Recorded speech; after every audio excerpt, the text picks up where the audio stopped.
Hey everyone, I'm Jamie Proviance, and I'm here to show you barbecued baby back ribs 101.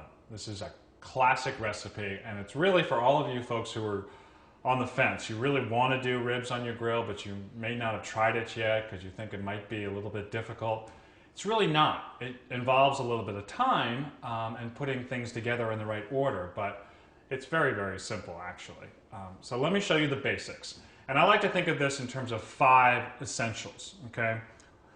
The first one, obviously the ribs themselves, baby back ribs. The second one is wood smoke. This is really important to authentic barbecue. I've got some hickory chips soaking in water. Third essential is a spice rub, and I've given you a recipe for a really good rub, or you could certainly use your favorite rub from the store. Also the sauce, I've made one, and you could make this version, or again, buy one at the store. And then the fifth element is the mop, which I'll talk about a little bit later. That's basted onto the ribs to keep them nice and moist. So back to essential number 1. These are the baby back ribs. They are a little smaller and more tender than the spare ribs, and they cook a little bit faster, so they're easier in that sense. Although you don't want to get them too small, you want them to be fairly meaty. So look at them from on high here, look down on them, and just make sure there's a good amount of meat there. If they're really, really thin, if you can actually see the bone coming through, that's not a good sign. That means basically the butcher has given the meat to the pork chops rather than the ribs. Because on the animal, the pork chops, which come from the loin, are right next to the ribs. And so you want the butcher to have given you a fair amount of meat. Having said that, sometimes there's a little bit of kind of scraggly meat on the end, and you want to trim that stuff off. So I'm just going to trim off the tips, and I had my butcher remove the membrane. There is a membrane on the back of the ribs on the bone side here, and you want to ask the butcher to do that or do it yourself. I show you how in some other videos. It's just a barrier between the spices and the meat and also the wood smoke, and it's tough, and it just gets tougher as it cooks, so it's important to just take that off. These are now trimmed and peeled, and I'm just going to season them with the spice rub. So this has got the classic flavors, you know, the chili powder, the paprika, the garlic, the salt, the pepper, some cumin and in here. And you want to be pretty generous with this. You know, it's got to stand up to the other flavors, including the wood smoke. That's going to be a very obvious element here. And really the magic, I think, in making good ribs is sort of the balance of all these elements. I think the meat should be the star of the show. I mean, this is pork, so you want to make sure you're able to taste that. But then the other elements should be sort of supporting actors. And what I like to do is season and then let it sit for a good 20 to 30 minutes before it actually goes on the grill, because this helps to develop a little bit of a crust on the surface of the meat. What happens is the salt in the rub begins to draw a little bit of moisture out, and that moisture begins to mix with the spices, and then when you put it on the grill and start to cook it, it creates this nice outer crust, very flavorful crust.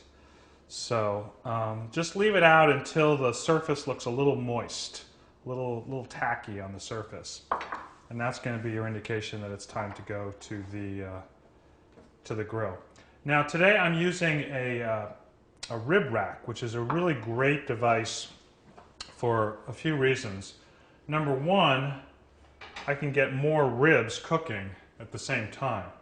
If they were to lay flat on the grill, they would take up more space. I couldn't do as many. So that's nice. Also, because they're standing up like this as opposed to lying down flat, some of the fat that's in there is going to render out more quickly. It's going to drip down into the fire and give the ribs more flavor, and they're not going to be greasy in the end. So I'm going to let these sit for a little bit and go ahead and make my mop, tell you what that's all about.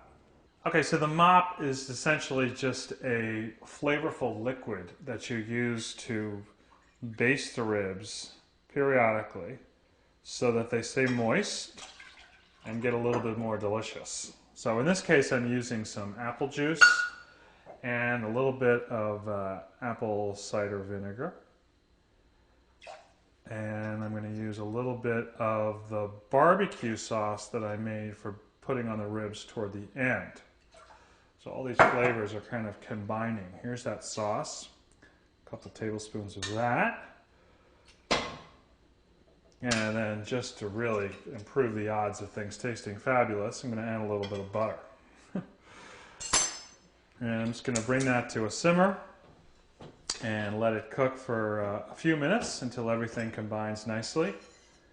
And that way, my ribs are going to stay super moist and be super delicious. Now I've got my grill set up for indirect low heat. That means that the charcoal is burning off to one side of the grill, and I have some wood chips soaking in water. I just want to drain them of the extra water and scatter a few handfuls over the coals to get that first layer of smoke going. The ribs themselves are going to cook over the opposite side of the grill, so over the water pan.